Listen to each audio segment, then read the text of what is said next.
Hi, fam. If countries were built or skyscrapers were built on talks, or rather by making speeches, trust me, Kenya and so many other countries in Africa would have surpassed Singapore by far as we speak now. Because only in Africa we have presidents or rather leaders that do a lot of this and less of any development.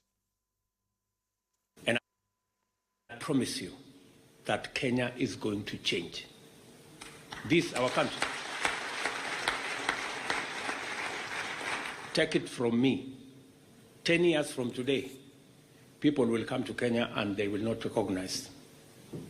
We will have transformed this country in a very fundamental way. And it is going to take difficult, smart, within our lifetime, Kenya will and must rise to the first world standard. Ladies and gentlemen. Mr. President, very, very, very true. But, Mr. President, do you think that we actually have the capacity, or rather, do we have what it takes to make Kenya as Singapore, or rather, a first world country? Unleash the full potential of Kenya. We all believe, I do, that Kenya is a very great country. This country of ours. There is absolutely no reason why Kenya is not like Singapore. We have what it takes. Let me repeat. We have what it takes to measure up to the countries in the first world. Tunaweza kuondoa taifa letu la Kenya kutoka kwa yale mipango ya third world.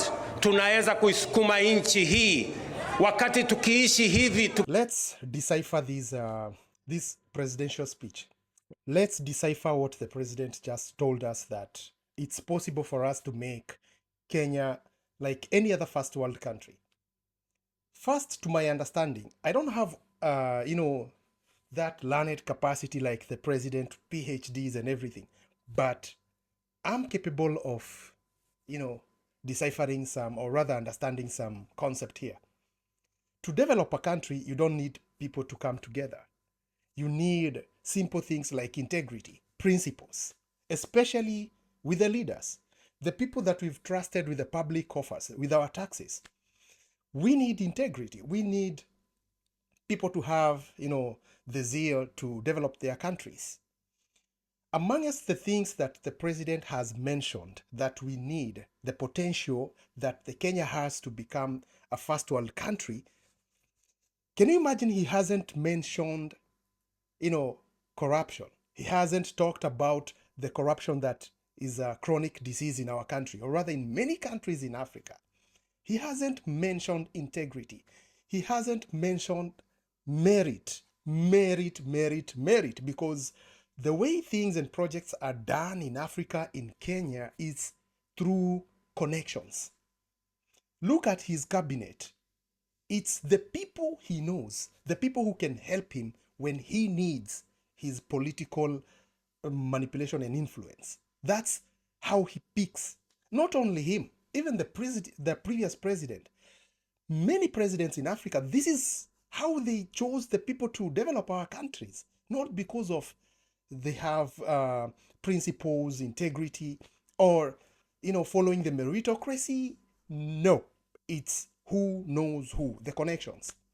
The president hasn't mentioned anything to do with integrity, because look at the countries that have developed, the first world countries.